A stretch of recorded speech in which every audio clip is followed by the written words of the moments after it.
wrestling fans, thanks for clicking today's Dreaded D-Rose report. The New York Daily News has published an article on Stacy Keibler parting with fellow WWE diva Tori Wilson and her boyfriend A-Rod. And said after the party they were on the town, I guess, Monday night. I wish they would publish photos. I'd let you know a little bit more on that.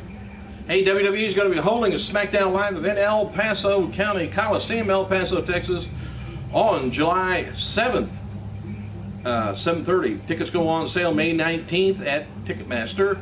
And WrestlingFigs.com says WWE Hall of Famer Great the Hammer Valentine is going to be appearing at Pro Wrestling World in Allentown, Pennsylvania, on June 15th, 7 to 9 p.m. Get that out of the way. Now we can go on to some news, maybe. At Tuesday's SmackDown taping at Roanoke Civic Center, Roanoke, Virginia, WWE had security confiscate signs referring to the Bella twins at the door. The twins parted ways with the company last week, and now they just make people, whatever they quit there, they just seem like that people just never existed. They were just gone. I would suspect they're in the alumni section. TNA Wrestling has announced the organization is going to be returning to Canada late in June for you guys up north for live events tour up there. Anyway, the events are scheduled for Saturday, June 23rd and Sunday, June 24th. I know that's awful short tour, don't you think? Rob Van Dam's SoCal Val is going to be at Direct Auto Insurance in Kissimmee, Florida, Saturday, 1 till 3 o'clock. I guess it must be this Saturday. And Mickie James was asked on a Twitter account user the difference between an icon and a legend, and she responded, a legend is an icon of the past. I am an icon. I inspired to be a legend, though. Between WWE and TNA, James is an 8-time, champion, and this is also kind of the only female to hold the WWE champion, WWE Diva champion, and TNA Women's Knockout champion in history. Former Miss America, well, not Miss America, but Miss USA, let's say, and WWE Tough Enough contestant Rima Fakih has been sentenced to probation and community service stemming from her drunk driving arrest back in December 2011. At the hearing Wednesday at Highland Park, Michigan, the judge gave her 6 months probation, ordered her 20 hours community service, and said she must pay $600 in fines. Fakih also must attend alcohol safety classes, and that's so when you're drinking, you won't knock the glass over and cut yourself. I suspect what the safety part is. I don't know. She pleaded no contest last month to drunk driving and being physically impaired. Despite denying that she'd been drinking, a half pint of wine was found in her car, and blood alcohol content was found to be more than twice the legal limit. But I wasn't drinking. I don't know how that happened. All right, happy birthday to WWE and current Ring of Honor announcer, and one of the best guys I know that ever gave interviews to The Rock. Interviewed The Rock. I loved it. Kevin Kelly, he turned 45 years old and 3-time CMLL Tag Team Champion and TNA World X Cup winner. Alverno, 35 years old, and today would have been the birthday of former WWF and WCW wrestler Mike Shaw, would have been 55. Oh, who's Mike Shaw? Hey, how about Bastion Booger? All right, as reported earlier in the week, a new WWE viral marketing campaign is underway. You didn't know that, did you? The campaign, which states a revolution is coming, has launched onto the WWE website, and they're going to be pushing it more heavily starting Monday. And word is that if the campaign will air on television, or whether it's just promoting its return or a debut of a superstar or WWE Network launching or something else, we don't know. We won't know until later. The video, which is hidden on WWE.com and appears randomly in certain video content on the site, appears to show flashes of citizens' uprisings. We have that at some of the shows sometime. And as noted before, Goldust, he recently, I was telling you, got released by WWE after working as a producer for SmackDown brand for quite a while.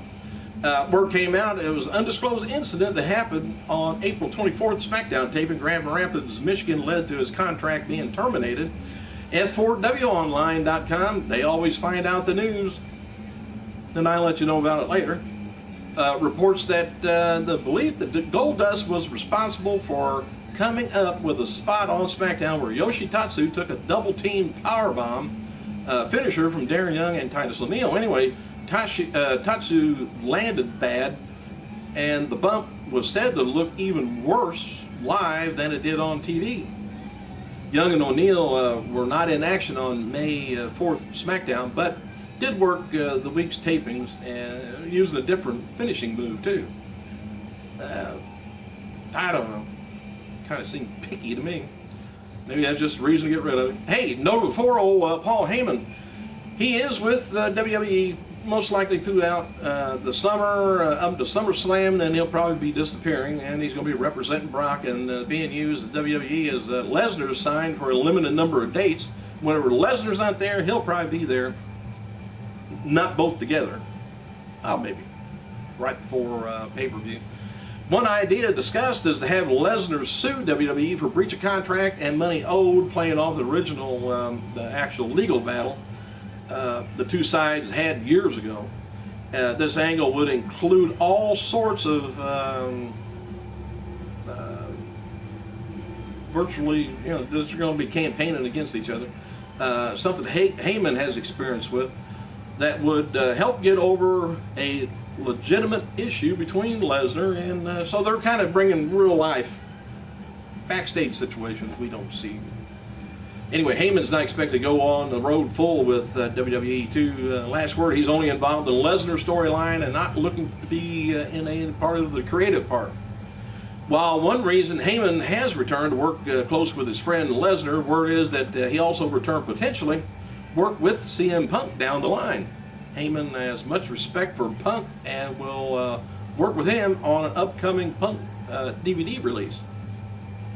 Backstage reaction to Heyman, being on Raw was positive. He's warmly agreed about a younger talent, and some of them knew him from their time in the developmental. The feud between Big Show Intercontinental Champion Cody Rhodes is expected to end at No Way Out pay-per-view. And while Randy Orton and Brock Lesnar was discussed, believe it or not, for SummerSlam at one point, WWE quickly moved on and started working on Lesnar versus Triple H. And Paul Heyman wrote the following on Twitter about his WWE superstar, about WWE's, not his, superstars Jimmy and Jay Uso. Says, amazing seeing WWE Usos. Remember, I've been around for half a decade. The last time I saw these two, they were little kids doing splash off the top ropes at the Omni before the show when I managed their dad. Said, yes, makes me old. I recognize talent though. Usos are talent. Time to see the young Samoans eat up some competition. And there's a ton of discussion in WWE about Triple H accompanying Floyd Mayweather to the ring last weekend at Vegas. Do you remember a while back I told you about this, and CM Punk was invited to do the same thing? Anyway, most of the talk came into the fact that Punk wasn't allowed to accompany fighter Chael Sonnen to Octagon a few months ago in Chicago. Part of the reason Punk wasn't allowed to work with the UFC show was because they felt nobody acknowledged Punk as a corner man, and it would hurt Punk's perceived star power. Triple H accompanied Mayweather to the ring outside wrestling sites, the WWE website. He didn't get much mainstream attention at all. Didn't like that. The official theme song, by the way, for Over the Limits is War of Change by the band Thousand Foot Crunch. Must have a hard time coming up with new names or something.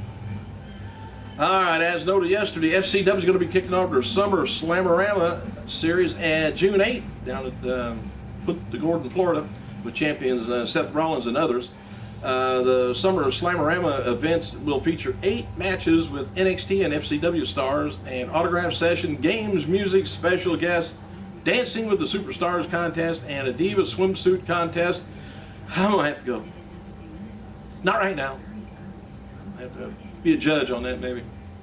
Paul Heyman was asked on Twitter if he's going to be bringing back his famous baseball cap that he's returned to since he's returned to WWE, and Heyman said, "Not a chance. I'm beautiful and I know it." He said that, I didn't. Heyman's been retweeting several messages from fans and colleagues since returning Monday, and including one fan that suggested Punk versus Brock Lesnar feud.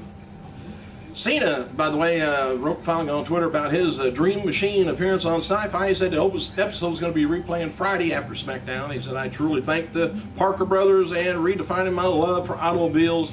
Words can't describe the Dream Machine." Bullshit on. As noted before, WWE is going to be returned to Denver, Colorado, July 9th. Pre-sale goes on sale Friday, and their password is WWE Raw.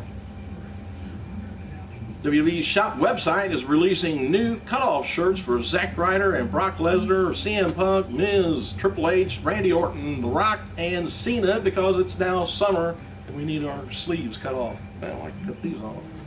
Feud between Big Show and John Laurinaitis that began on Monday's Raw has continued on Twitter. Laurinaitis said, "Remember I said I'd consider accepting WWE Big Show's apology for making fun of me?" He says, "I'm not quite sure he's sorry enough." I know Laurinaitis sure is sorry enough. Dark main event for Tuesday Night SmackDown taping. Roanoke in Virginia saw Randy Orton defeat Kane with an RKO. As noted before, WWE champion CM Punk threw out the first pitch and sang, by the way, at the 7th inning stretch of last night's Chicago Cubs versus Atlanta baseball game. WWE camera crews were there filming. Likely it's going to be on the upcoming Punk DVD. Punk friends Lita, Colt Cabana, and Cliff Compton were spotted at the game too. And we also noted that Mason Ryan's role as Dolph Ziggler's new bodyguard was up in the air after it was tested out on Raw live event over the weekend. Mason briefly appears in a backstage segment with Abraham Washington we seen on Monday, and sources report that Ryan actually be managed by Washington unless things change between now and then next week's Raw. Apparently, officials decided to keep Ziggler with Vicky and Jack Swagger.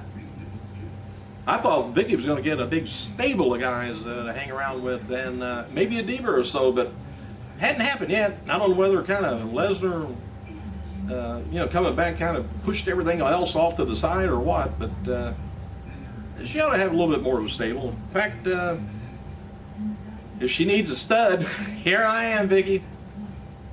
Yeah, I can put blinders on. I gotta go.